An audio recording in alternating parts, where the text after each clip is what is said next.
Feliz sábado a todos, hermanos. Vamos a orar para pedir la bendición divina en la continuación de este tema de la teología de la última generación. Gracias, Padre Celestial, en esta mañana una vez más por habernos traído a esta casa de adoración. Hemos venido con el propósito de estudiar tu palabra, estudiar la verdad presente para este tiempo que tiene que ver con nuestra salvación. Ayúdanos en esta mañana a poner todas nuestras facultades dispuestas a ti, Señor, para que tú puedas enseñarnos, puedas educarnos en esta mañana. En Cristo Jesús. Amén. Bien, vamos a avanzar. Vamos a continuar el tema del sábado pasado, que se llamaba la teología de la última generación. Es más, les anticipo, esta es la parte 2. Les anticipo que hoy no termina esta parte, este tema. Vamos a continuarlo la próxima semana, porque es un tema que reviste de mucha importancia, ¿verdad? Porque tiene que ver, digamos, con la salvación, tiene que ver con la perfección cristiana, tiene que ver con muchos temas que están dentro de la verdad presente para este tiempo. Bien, vamos a hacer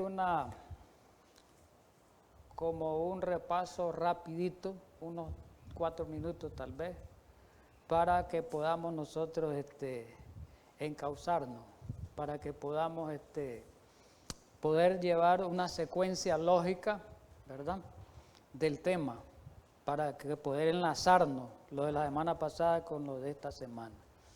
Bien, la semana pasada mirábamos como introducción, que hoy vamos a hablar un poco de ello, que la generación que vive en los últimos días, principalmente en el tiempo de angustia, ya sabemos que el tiempo de angustia es el tiempo más difícil que va a pasar la humanidad, nunca ha pasado un tiempo como ese que viene, que es el periodo de las 7 plagas. Pero en ese tiempo difícil, en esas circunstancias difíciles, en esas circunstancias adversas, en esas circunstancias muy peligrosas, los hijos de Dios que pasen por ese tiempo van a pasar por una experiencia de santidad sin igual. O sea, una experiencia de santidad no comparable con las otras generaciones anteriores. ¿Qué es lo que van a hacer ellos? Con el poder divino, recordemos algo, es con el poder divino. Ellos van a demostrar que es posible vivir una vida sin pecado. Eso van a demostrar. Es posible vivir una vida sin pecado. Ellos, más adelante lo cito, van a reflejar plenamente la imagen de Cristo en ellos. Es decir, la imagen de su carácter de Cristo en esas personas, ¿verdad? Que más adelante la identifica esta cita. Entonces miremos, esta generación va a demostrar las acusaciones de Satanás que ha hecho a lo largo de las edades, a lo largo de los siglos, que la ley no se puede guardar. Y ellos van a demostrar en condiciones difíciles y adversas sí que la ley de Dios se puede guardar. Y dice de que de esa manera en esta última generación Dios va a quedar vindicado, ¿verdad? Hablamos un poquito y vamos a hablar un poco también de eso, y el próximo tema que viene vamos a hablar específicamente de ese tema, la vindicación del carácter de Dios. Hoy vamos a ver una parte de ello. Ahora, en la última generación, ¿verdad?, Dios va a quedar vindicado. La acusación de que la ley no pueda ser guardada será enfrentada y refutada por esas personas. Va a ser enfrentada y refutada de que sí, la ley se puede guardar, no como el diablo ha dicho y sigue diciendo hoy a través del mundo religioso. Dios va a presentar no a una persona, ni a 2, ni a 3, ni un grupo pequeño, sino va a presentar a una compañía grande, inmensa, que se llaman en la Biblia los 144,000, que van a guardar los mandamientos de Dios, y ahí se cumple en el mensaje del tercer ángel, y van a tener la fe de Jesús. Ellos van a reflejar plenamente la imagen de Dios, y ellos se van a encargar de echar por tierra la acusación de Satanás contra el gobierno de Dios, contra el carácter de Dios. Muy importante, haciendo un resumen. También el sábado pasado, en el estudio anterior, más bien dicho, estudiamos cómo los 144,000 son una compañía especial, muy especial, del Cordero, que siguen al Cordero, decíamos, por donde quiera que va. Lo siguieron desde la tierra y lo siguen en el cielo cuando estén allá ellos también. Y recordamos que habíamos dicho que son los que van a estar en una compañía cercana a Él, a Cristo. Entonces, presentamos entonces, si es una compañía especial, si es un pueblo especial, si es un grupo especial, tiene que tener características especiales, tienen que tener algo especial ellos que muestran en su vida. ¿Y qué es? Aquí mirábamos 5 detalles, 5 características especiales que ya en el estudio anterior estudiamos 2. Hoy vamos a continuar con esas características. Miramos, por ejemplo, en la parte 1, la característica 1, que van a pasar por un tiempo de angustia, cual nunca fue ni lo será en la historia de la humanidad. Recordemos Daniel 12:1, lo citamos, lo estudiamos, Apocalipsis 7, que habla de los 144,000 que pasan por la gran tribulación. Apocalipsis 7 habla del sellamiento de los 144,000.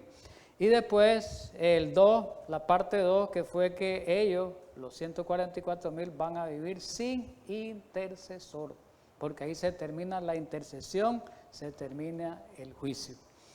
Y el tercero, que hoy lo vamos a ver, van a pasar por un decreto de muerte universal, mundial. Van a haber un decreto de muerte para matarlos a ellos.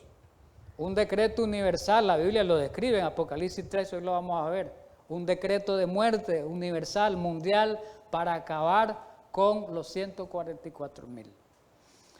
Ellos van a vindicar el nombre de Dios, pero al final Dios los va a liberar a la voz de Dios al inicio de la 7ª plaga, descrita en Apocalipsis 16, 17, por la voz de Dios. Muy bien, vamos con otra característica. Ya miramos 2, hoy vamos a continuar viendo la tercera característica. Este ya es el estudio consecutivo. Ahorita ya nos unimos al tema anterior.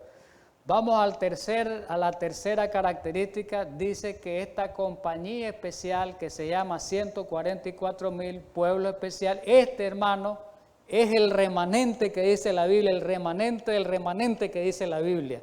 Este pueblo, los 144,000, son el verdadero remanente que queda al final del tiempo.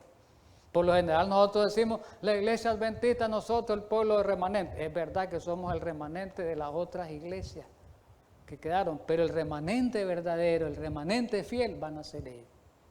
¿Estamos claros? No quiere decir que se van a salvar para explicar un poco solo los 144,000. No, además de los 144,000 se van a salvar otras personas, los mártires, otros que han muerto en otras edades, ¿verdad? Eso ya lo sabemos, pero ellos son los que van a pasar vivos. Que eso lo vamos a ver hoy, vivos, no van a ver la muerte nunca, por eso son especiales. Bien, vamos a leer Apocalipsis 13:15. Muy importante ese texto de Apocalipsis 13:15, hermanos. ¿Por qué es importante? Bueno, estamos diciendo ahorita de que van a pasar por un decreto de muerte ellos, ¿verdad? Todo el mundo, a nivel de todo el mundo.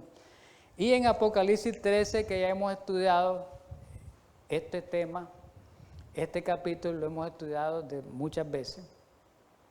Apocalipsis 13 presenta 2 bestias. La bestia que sube del mar, ya sabemos que representa al papado, sistema católico romano. Y la bestia que sube de la tierra, que ya le estudiamos, que presenta a los Estados Unidos. Al final estos 2 poderes se van a unir. El poder civil y el poder religioso, y el papado va a gobernar junto con los Estados Unidos, pero el papado es el que va a ejercer el poder. Entonces estos poderes unidos van a crear leyes, de ahí viene todo, ¿verdad? Lo que hemos hablado, la ley dominical, y al final el decreto de muerte. Vamos a leer un poquito. Ahora, Apocalipsis 13:15, que es el que voy a leer, está dentro del contexto de la segunda bestia, de la bestia que sube de la tierra a los Estados Unidos, que los Estados Unidos van a ser, dice Apocalipsis 13:12, que este poder va a ejercer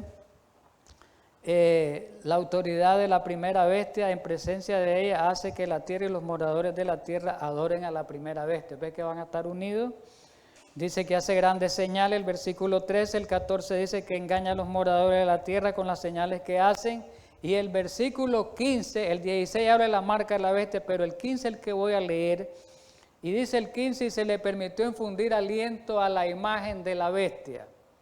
¿Para qué? Para que la imagen hablase e hiciese matar. Recordemos que el término hablase en profecía, lo hemos estudiado, un país habla a través de decreto. Un país habla a través de decreto. Entonces aquí dice que la imagen, ese poder, que los Estados Unidos va a emitir decreto, un decreto que se va a llamar un decreto de muerte. Y vamos a ampliarlo con lo que dice la profeta. Miremoslo. En primero escrito en la página 282 dice ella, oiga bien, esto es claro, vi un edicto es un decreto, una ley, que se repartieron ejemplares por distintas partes de la tierra en ese tiempo, el cual ordenaba que si dentro de determinado plazo, te ponen un plazo, un tiempo, no renunciaban los santos a su fe peculiar y prescindían del sábado. ¿A quiénes van a perseguir? A los guardadores del sábado. Primero los persiguen así sin ley de muerte. Después viene la ley de muerte, que es la última ley, ¿verdad? Todo va por escala, ya lo estudiamos, la cuestión de la ley dominical. Y dice que no renunciaban los santos a su fe peculiar y prescindían del sábado para observar el primer día de la semana. ¿Observar cuál día? El domingo. Quedaría la gente en libertad para matarlos, dice. Y en Conflicto de los Siglos, en la página 673, dice, finalmente se expedirá contra los que santifiquen el sábado un decreto que los declare merecedores de las penas más severas y autorice al pueblo para que, pasado cierto tiempo, cuando ya se cumpla, digamos, el tiempo de que fue promulgada la ley, los mate. O sea, los mate contra esos guardadores del sábado. Aquí habla el decreto de muerte. El pueblo de Dios, que son los 144,000 en ese tiempo, se verá entonces sumido en las escenas de aflicción y angustia descrita por el profeta llamado el tiempo de angustia de Jacob. Muy bien, pero ¿qué va a pasar? ¿Los van a matar a los 144,000? No. Primero escrito, página 284, aquí dice claramente, Dios no consentiría, y la Biblia lo dice, porque los 144,000, recordemos que Apocalipsis 14 dice claramente que están en el cielo. Si leemos Apocalipsis 14, habla de los 144,000 en el cielo, quiere decir que ellos no murieron, pero lo vamos a ver con el Espíritu y profecía. La base bíblica es Apocalipsis 14, que los 144,000 no mueren. Es de más, Apocalipsis 7 también, que dice que pasan por la gran tribulación. Entonces quiere decir que ellos no mueren. Entonces hay demostración bíblica que no es necesario ponerla. Vamos a presentar lo que dice el Espíritu y profecía. Dios no consentiría que los malvados exterminasen a quienes esperaban la traslación. ¿Quiénes esperaban la traslación? Los que eran perseguidos. Y no se sometían al decreto de la bestia, que ya sabemos que es el decreto de muerte, el decreto dominical, ni recibían su marca. Vi que si a los malvados se les permitiese exterminar a los santos, a los 144,000, Satanás se alegraría con sus malignas huestes y todos cuantos odiaban a Dios. Dios no se lo va a permitir. ¿Estamos claros? ¿Y a dónde podemos ver esa situación que va a pasar el pueblo de Dios?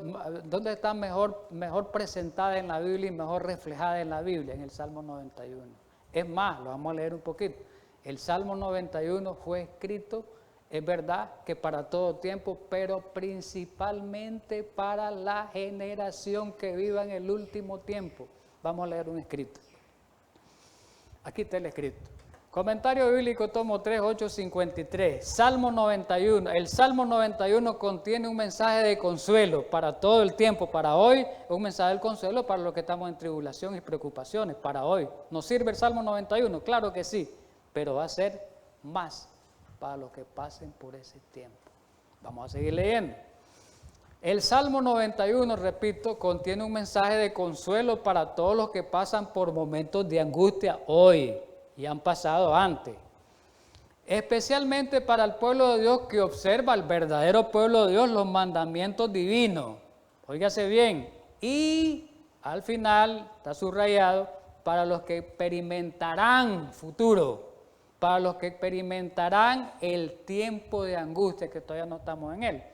¿Y qué pasa? Y los peligros de los últimos días. Ahí hay un montón de citas. Educación, patriarca y profeta y rey, conflicto de los siglos, testimonio tomo 8, pero eso no vamos a hablar. En un manuscrito habla también del Salmo 91, en el manuscrito 151 en 1901. Dice, en el Salmo 91 hay una descripción sumamente maravillosa. Oiga bien, Dios le reveló esto a la profeta, maravillosa, de la venida del Señor. ¿Ve que es antes la venida del Señor? Fue dado en ese contexto, fue dado.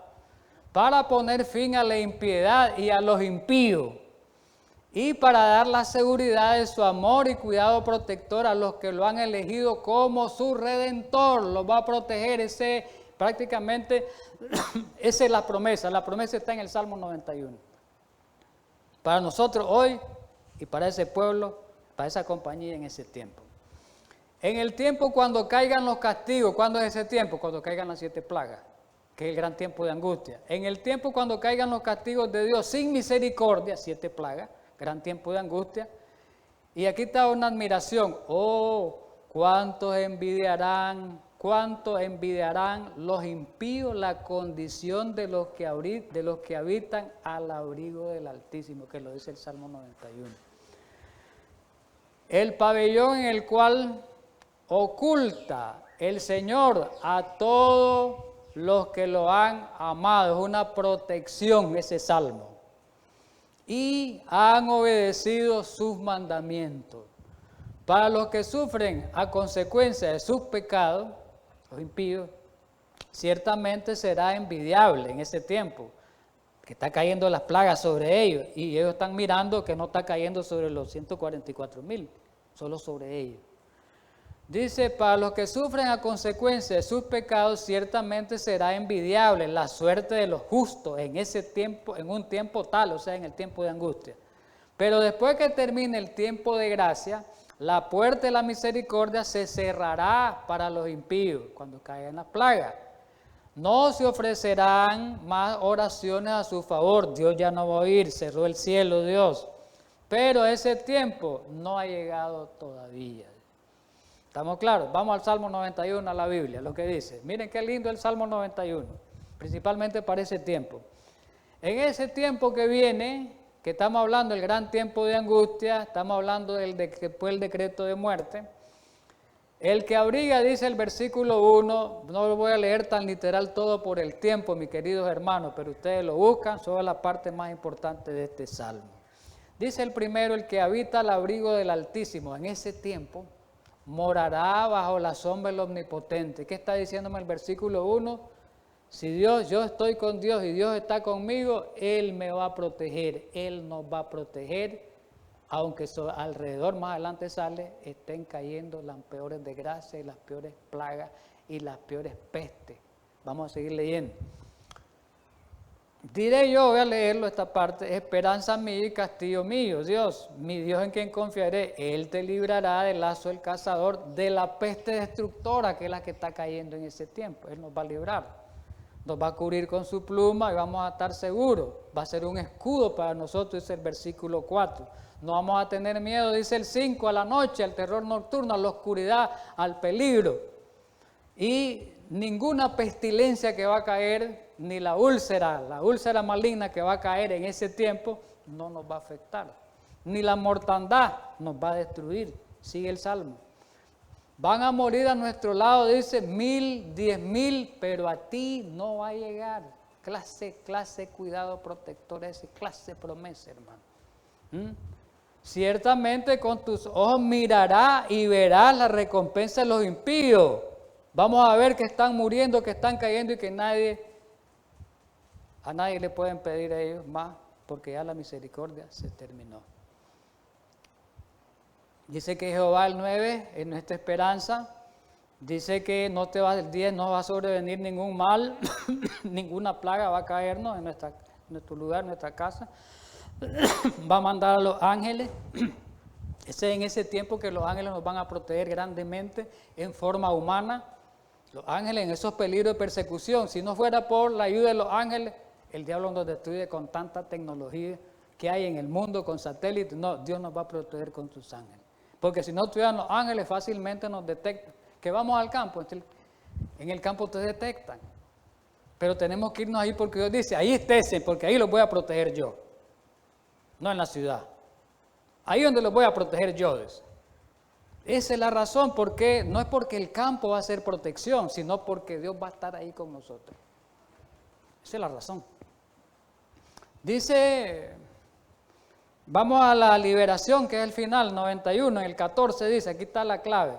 Por cuanto en mí ha puesto su amor, los 144,000, ¿qué va a pasar? Yo también lo libraré. Le pondré en alto por cuanto ha conocido mi nombre, los 144,000. Me invocarán cada uno de ellos y yo le responderé. Con él estaré yo en la angustia, lo libraré y le glorificaré. ¿Y después qué le va a hacer? Versículo 16, los saciaré de larga vida y le mostraré mi salvación porque después Dios les va a dar eternidad. ¿Ya me entienden? Cuando sean transformados de gloria en gloria. Muy bien. Vamos a otra característica. Ellos van a ser libertados por la voz de Dios. Es decir, el papado, las dos bestias, los dos sistemas religiosos, las dos bestias en los Estados Unidos y en todo el mundo, todos aliados a la bestia, van a perseguir al pueblo de Dios. No hay escapatoria humanamente para ellos, hermanos. Solo Dios es el único que los puede ayudar. No hay escapatoria. Pero llega un momento que los tienen ellos, se los voy a dar así como contaditos. Ya los tienen, van encima de sus presas, vamos a leerlo, pero les voy a contar, van encima de sus presas, están a punto de darle el toque final, de matarlos cuando Dios entra a la escena para libertarlo, para liberarlo. Vamos a leerlo así. En la séptima plaga, al inicio de la séptima plaga, el séptimo ángel derramó su copa por el aire y salió una gran voz del templo del cielo. ¿De dónde? Del trono de Dios sale la gran voz. De ahí sale. ¿Y qué decía esa voz del trono? De ahí el cielo. Hecho está. ¿Qué quiere decir el hecho está? Consumado es. La misma palabra que dijo Jesús cuando murió son esas. Consumado es y hecho está es lo mismo. Como quien dice, aquí se terminó. Consumado es, aquí se acabó. Ya no hay más persecución, no hay más destrucción. Voy a libertar a mis hijos. Vamos a seguirse. Aquí está el comentario bíblico, tomo 7 en la página 860, dice, Dios permitirá que las fuerzas del mal avancen hasta el punto de tener aparente éxito en sus siniestros designios de exterminar al pueblo de Dios. Hay un aparente éxito, los tienen acorralados, rodeados, están en lo último y ellos están clamando, clamando y clamando y clamando. Pero cuando llegue el momento señalado, y es exactamente el momento señalado por el decreto de muerte, y los impíos avancen con grito de triunfo para aniquilarlo, ellos lo tienen rodeado con toda la tecnología, con toda la arma, con todos los demonios. Ahí van a haber demonios transformados en hombres, como van a haber ángeles con cuerpo humano. Es serio esto, este es un conflicto cósmico, lo vamos a ver, no es un conflicto nada más literal aquí en la tierra, humano. Y dice... Y los impíos avanzan con gritos de triunfo para aniquilar a los santos, se escuchará la voz de Dios que declara, hecho está, se acabó. Y entonces dice, esta declaración pondrá fin al tiempo de angustia de Jacob y liberará a los santos y dará el comienzo a la séptima plaga, que después de la séptima plaga viene Jesús. ¿Qué les parece? Qué lindo estudiar esto, hermano. Saber esto es lindo, no solo saberlo, sino...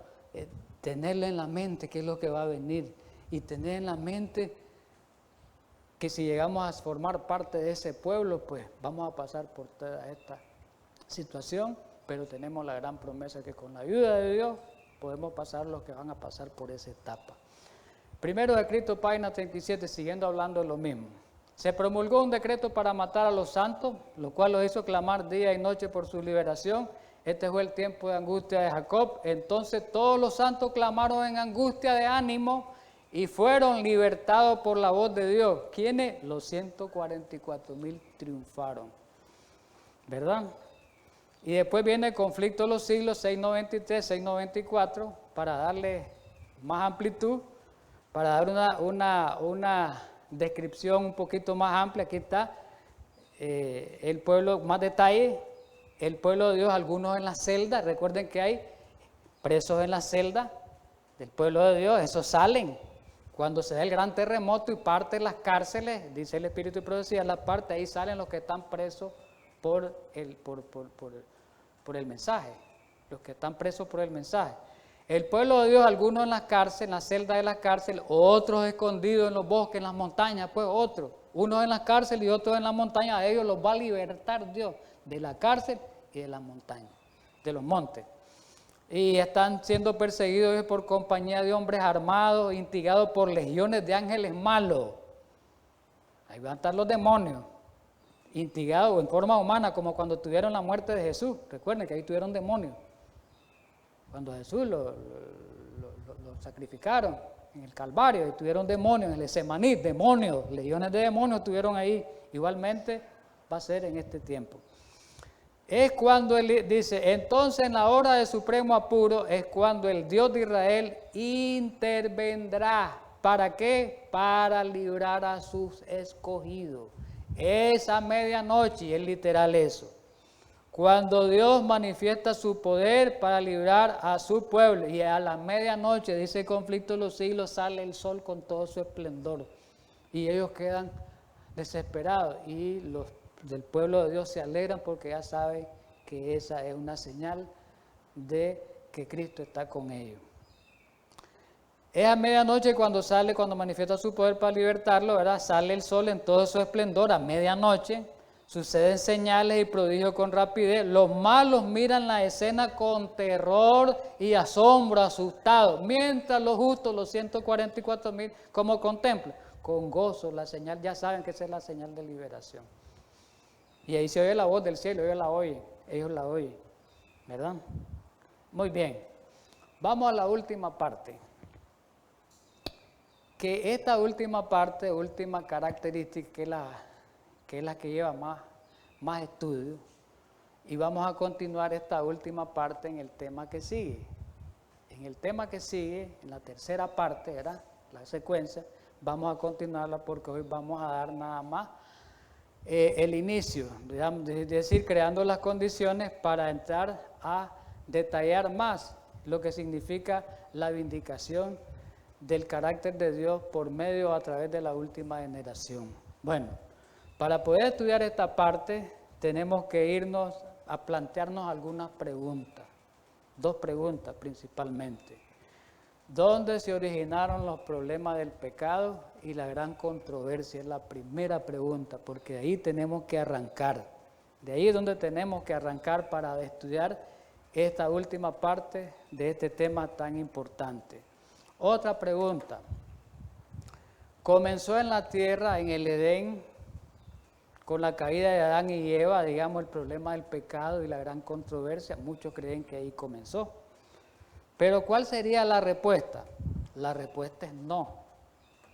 No. La controversia no se originó en la tierra. No se originó con el pecado en el Edén. Ahí no se originó. La controversia se originó en otro lugar del universo con la caída de Satanás en el cielo. Ahí se originó. Entonces, el pecado, entonces eso nos conlleva a algo. Que el pecado no es un problema humano, oiga bien esto. Mucho se ha creído eso, que el pecado en el Edén se originó y hasta ahí nomás es un problema humano. No, el pecado no es un problema humano ni se originó en los humanos, la Biblia es clara. Pero aunque la rebelión comenzó en otro lugar del universo, en el cielo, se sigue desarrollando aquí en la tierra. La controversia se desarrolla aquí en la tierra ahora. Y aquí se le va a dar solución a esa controversia aquí en la tierra, en este pequeño mundo, dice, donde va a ser resuelta de una manera definitiva el problema del pecado aquí en la tierra. Aquí se va a resolver el problema de ese conflicto que inició hace miles de años ahí en el cielo y que afectó todo el universo. ¿Y qué es lo que pasó? Satanás, ahí se originó el conflicto, desacreditó el carácter de Dios ante los ángeles en el cielo y ante el universo. Lo desacreditó al inicio de la controversia. ¿Y qué hizo Satanás al desacreditar a Dios? ¿Cómo lo puso a Dios? Quiere decir que lo puso a Dios mal ante los ángeles y ante los otros mundos, mundo no caído que le llamamos ahora. ¿Y cuál fue ese problema que Satanás generó? Satanás lo que hizo que dudaran, presentó duda acerca del gobierno de Dios, acerca de la ley de Dios y acerca de la justicia y acerca de la autoridad de Dios. Satanás puso mal a Dios, lo dejó allá mal. Fue echado el diablo después de la controversia ya de los concilios que hubieron, de las asambleas que hubieron, fue echado, pero no se solucionó el problema con echarlo a Satanás. Dios quedó allá desacreditado. Entonces, tiene que haber algo para volverle el crédito a Dios ante el universo. Tiene que presentarse algo para demostrar que Dios es verdadero y que no es como Él lo mostró ante el universo. Entonces, Cristo vino por eso a la tierra, en primer lugar. ¿Para qué? Para vindicar. Vindicar es refutar las acusaciones de Satanás que contradicen el carácter de Dios. Cristo lo que vino a hacer es demostrar lo contrario, que Dios es Dios verdadero, que Dios es un Dios justo, que Dios es un Dios recto, que Dios es un Dios que tiene una autoridad verdadera en el universo. Entonces, Cristo vino a eso, a la tierra. Aquí lo vamos a ver un poquito en la Biblia, vamos a entender un poquito, vamos a explicar esto. En Juan 14:30 en la Biblia estaba vivo Jesús. Cuando dijo esto, casualmente fue en la última noche. El día, Jesús muere en viernes, la última noche dijo esto. Y le dice a los discípulos, está reunido a él ahí en el aposento alto, cuando están tomando la cena, se hicieron el lavamiento de los pies, y le dice a los discípulos, no hablaré ya mucho con vosotros, porque ya sabía que el siguiente día, porque viene el príncipe de este mundo. ¿Quién es el príncipe de este mundo? El diablo. Y él nada tiene en mí. Clase de palabras las de Jesús. Viene el príncipe de este mundo, dice, me atacó durante 33 años y nunca me hizo caer. Eso quiso decir Jesús. Nada encontró en mí de que acusarme el diablo. Nada encontró en mí de que acusarme. Pero lo vamos a leer en un escrito inspirado que lo explica con más detalle. Nosotros pues somos muy cortos los seres humanos para poder expresar esto. Miremos las palabras divinas mejor. En el deseado de toda la gente ahí está descrito con detalle. Página 98-99, aquí está. Comentando este versículo, digamos. No había en él nada que respondiera a las sofismas de Satanás. No le encontró nada. Él no consintió en pecar, Cristo. Ni siquiera por un pensamiento se dio a la tentación. Así también, oiga bien este detalle, para aquellos que dicen que nunca vamos a dejar de pecar, para la nueva teología y que ha entrado entre el adventismo, mire lo que dice. Por eso vino Jesús a esta tierra. Así también podemos hacer nosotros. ¿Qué podemos hacer nosotros? Dejar de pecar. ¿Por qué no dejamos de pecar? Porque no estamos asistidos de Dios, del poder divino. No nos aferramos al poder divino, definitivamente, como Jesús lo tuvo, consecutivamente en toda su vida. Nosotros estamos un momentito y nos aflojamos, y ahí es donde el diablo entra y nos hace caer. Esa es la razón. No es porque no haya poder en Cristo Jesús para darnos ese poder y hacerlo como Él lo hizo, como Él vino, en la forma como nosotros. ¿Estamos claros? Por eso hay un pasaje en la Biblia que dice claramente el apóstol Pablo, en Filipenses 4:13, todo lo puedo en Cristo que me fortalece. Entonces ese texto quitémoslo de la Biblia. Si dice ahí, todo lo puedo en Cristo que me fortalece, quiere decir que podemos vencer el pecado en esta tierra. Entonces ese versículo no estaría ahí. La humanidad de Cristo estaba unida con la divinidad. Fue hecho idóneo para el conflicto mediante la permanencia del Espíritu Santo en él. Ese fue el secreto, por así decirlo, si queremos llamarlo así. Y él vino para hacernos participantes de la naturaleza divina. Mientras estemos unidos, aquí está la condición, mientras estemos unidos con él por la fe, mientras estemos unidos, el pecado no tendrá dominio sobre nosotros. ¿Por qué pecamos? Porque no estamos unidos con él por la fe. Esa es la razón. Dios extiende su mano. Está listo Dios para ayudarnos, para alcanzar la mano de nuestra fe y dirigirla a asistirse de la divinidad de Cristo. El poder divino de Jesús nos va a dar ese poder para vencer el pecado por medio del Espíritu Santo. Y dice más, lo último, Dios extiende su mano, a la divinidad de Cristo, a fin de que nuestro carácter pueda alcanzar la perfección. Óigase bien, ¿qué les parece? ¿Por qué vino Jesús a este mundo? Ya dijimos un poquito, pero lo vamos a ver con una cita ya más clara y contundente. Patriarca y Profeta, página 55, claramente. Dice que el plan de la redención, ya sabemos que el plan de la redención es para, si alguien le pregunta por qué fue elaborado el plan de redención, para salvar al hombre. Esa es la respuesta que damos nosotros. Y si nos pregunta por qué vino Jesús, todo el mundo vamos a contestar para salvarnos del pecado. Es verdad que por eso vino, pero esa no fue la razón principal por qué vino Jesús. Óigase bien, no fue la razón principal por qué vino Jesús, para salvarnos a nosotros, porque el pecado no se originó en la tierra, se originó en el cielo, en otro lugar. Entonces Jesús vino, ya lo vamos a leer, me lo estoy adelantando. Cristo vino a la tierra, Cristo no vino a la tierra, voy a leerlo al comienzo mejor, pero el plan de la redención tenía un propósito todavía más amplio y profundo que el de salvar al hombre. Quiere decir que el plan de la redención no era solo salvar al hombre, había un propósito antes o más principal o más importante que salvar al hombre. ¿Cuál era? Aquí está, es lo que venimos hablando de la controversia. Cristo no vino a la tierra únicamente por este motivo.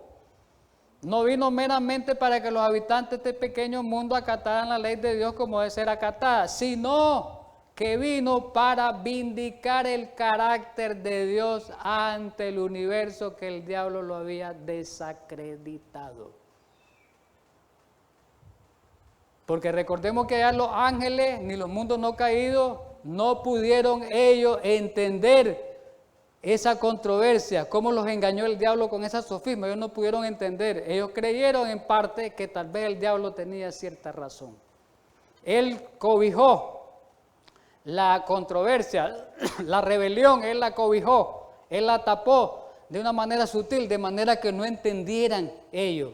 El mismo diablo hizo esa sofisma y quedaron un poquito ahí, pero que después Cristo fue el que vino a aclarar eso. Vamos a seguir leyendo, sí. Estoy adelantando. Desde el principio, el gran conflicto giró en derredor de la ley de Dios. Oiga bien lo que venimos hablando. Satanás había procurado probar que Dios era injusto, que su ley era defectuosa y que el bien del universo requería que fuera cambiada esa ley. Hay que cambiar esa ley. Nosotros no podemos tener esa ley. ¿Para qué tener leyes? Dice. Al atacar la ley, procuró derribar la autoridad de su autor, de Dios. En el curso del conflicto entonces Dios lo dejó vivo por eso. Porque si Dios, ¿qué es lo que hacía Dios? Si Dios lo aniquilaba ahí, Satanás en la rebelión, ¿qué iban a pensar de las acusaciones que hizo? Pues sí, él es malo. Claro, tenían razón él es malo. Pero él lo mató al diablo. Pero Dios dice, no. Como quien dice a alguien así en términos humanos, vamos que toda cosa caiga por su propio peso. Lo dejó correr y lo está dejando correr. Lo dejó correr. Bueno, ahí se va a aclarar esto. Más adelante se va a aclarar esto. Y ya se aclaró y se va a seguir aclarando. Miren, en el curso del conflicto, habría de demostrar que el que estamos ahorita, si los estatutos divinos eran defectuosos, si su ley era defectuosa, o tenían que cambiarse, o eran perfectos o inmutables. Muy bien. En la página 114 de La fe por la cual vivo, en inglés, dice ella ahí, Cristo vino a esta tierra para contrarrestar la falsedad de Satanás. ¿Ves? De que Dios había hecho una ley que nadie podía cumplir. Tomando la humanidad sobre sí mismo, vino a esta tierra y mediante una vida de obediencia demostró que Dios no había hecho ley alguna que el hombre no pueda cumplir. Demostró que es posible que el hombre guarde la ley de Dios. Oiga bien, aquellos que aceptan a Cristo como su Salvador, viniendo a ser participantes de la naturaleza divina, son capacitados para seguir su ejemplo, viviendo en obediencia a cada precepto, a cada mandato o a cada mandamiento de la ley. Deseado toda la gente, página 18. Por medio de la obra redentora de Cristo, oiga bien, el gobierno de Dios queda justificado. Mire qué tremendo esto. El omnipotente es dado a conocer como el Dios de amor, cuando Cristo vino. Las acusaciones de Satanás quedan refutadas y el carácter desenmascarado, Cristo Jesús. La rebelión no podrá nunca volverse a levantar, el pecado no podrá volver a entrar al universo. Vamos a la Biblia, palabras de Jesús, San Juan 12, del 31 al 32. En la última etapa de la vida de Cristo. Dijo Jesús, palabra en el 31, ahora es el juicio de este mundo, en ese momento. Vamos a ver qué quería decir Jesús con eso. Ahora el príncipe de este mundo, que era el diablo, será echado fuera. Lo subrayo. ¿Qué significa eso? ¿Pero por qué dice Jesús que el diablo iba a ser echado fuera si el diablo fue echado fuera hace miles de años del cielo? ¿A qué se estaba refiriendo Jesús allí? Vamos a verlo, hermano. Pues hay que leer la Biblia bien y hay que entender el contexto. ¿Por qué Jesús decía que el diablo iba a ser echado fuera si ya lo habían echado fuera hace miles de años? Vamos a verlo. Y yo, dice, si fuera levantado de la tierra, cuando él muriera, pues, si yo muriera, cuando yo muera, ¿qué iba a pasar? Dijo él, a todos atraeré a mí mismo. Ahí hay algo clave, que el diablo iba a ser echado, cuando Cristo muriera, el diablo iba a ser echado fuera. Es importante. Y con esa muerte de Jesús, a todos los iba a traer. ¿Quiénes son esos todos? Vamos a verlo. Comentario bíblico, tomo 5, en la página 999, dice, había habido una expulsión anterior del diablo allá en el cielo, ya lo sabemos. Cuando Lucifer cayó de su encumbrada posición, en las edades eternas, ahora su obra sería más restringida. Ya vamos a hablar de eso. Por la forma en que trató al Hijo de Dios, cuando lo mató, el diablo lo mató. Ya sabemos que el diablo fue el que lo mató, a través de los instrumentos que usó. Cuando lo mató, se desenmascaró el verdadero carácter del diablo. Ahí los ángeles vieron. Hasta ahí se les quitó el velo a los ángeles, a los universos que no habían caído, quién era el diablo. Ahí demostró el diablo verdaderamente que era un asesino, un homicida y que era un mentiroso. Ahí lo descubrieron. Ahí lo descubrieron al diablo, no lo habían descubierto. Ahí le descubrieron el verdadero carácter. De ahí en adelante no podía, porque el diablo, más adelante voy a leer una cita, me adelanto, el diablo después de la rebelión que fue echado, él tenía cierto contacto con los ángeles caídos cuando se encontraban. Y él los asediaba y les decía, ve que yo tenía razón, mirá, le dice, cayó Moisés, mirá que esa ley no la puede guardar, yo tengo la razón, mirá cómo cayó David, mirá cómo cayó el otro, el diablo acusaba. No había venido Jesús todavía. Entonces estaba aquel problema. Y el diablo, es más, el diablo todavía asistía, oiga bien esto, todavía tenía cierto acceso a algunas partes de los recintos celestiales, porque recordemos que el cielo es bien amplio.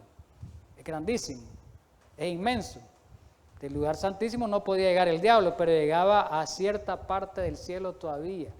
Era permitido a ciertos recintos, pero de una manera no como habitante del cielo, sino como como visitador, como que llegó ahí, ya me entienden, no de una manera así, pero tenía cierto acceso el diablo, pero con la muerte de Jesús se rompió el último vínculo, lo vamos a leer, ahí se terminó. Por eso dice, fue echado afuera, fue echado afuera, que ya no iba a estar molestando. Solo a nosotros, los seres humanos, porque nos hace pecar y esto, pero ya en el universo, a los ángeles que no cayeron y a los mundos que no cayeron también, a ellos ya no los está acechando. ¿Estamos claros? Vamos a seguir. Satanás, deseado de toda la gente, página 709. Satanás vio que su disfraz le había sido arrancado. ¿Estamos claros? Su administración quedaba desenmascarada delante de los ángeles que no habían caído, delante del universo celestial, ¿ve? Se había revelado como homicida, no lo habían visto ellos, que el diablo era tan malo. Al derramar la sangre el Hijo de Dios había perdido la simpatía de los seres celestiales. Ve que todavía tenía simpatía. ¿Qué les parece? Y lo vamos a ver más adelante con otros pasajes. Desde entonces su obra sería restringida. Cualquiera que fuese la actitud que asumiese no podría ya acechar a los ángeles mientras salían de los atrios celestiales, él los acechaba. Ni acusar, ve que acusaba, ante ellos a los hermanos de Cristo de estar revestidos de las ropas de negrura y contaminación de pecado, cuando le señalaba el pecado. Estaba roto el último vínculo de simpatía entre Satanás y el mundo celestial. ¿Qué les parece? Vamos a Apocalipsis 12, que ahí es clave. En Apocalipsis 12 ahí habla claramente de esta situación que ocurrió cuando murió Jesús. Dice el 9, y fue lanzado fuera el gran dragón, la serpiente antigua que se llama Diablo y Satanás, el cual engaña al mundo entero. Aquí, este versículo 9 no es cuando fue lanzado del cielo. Es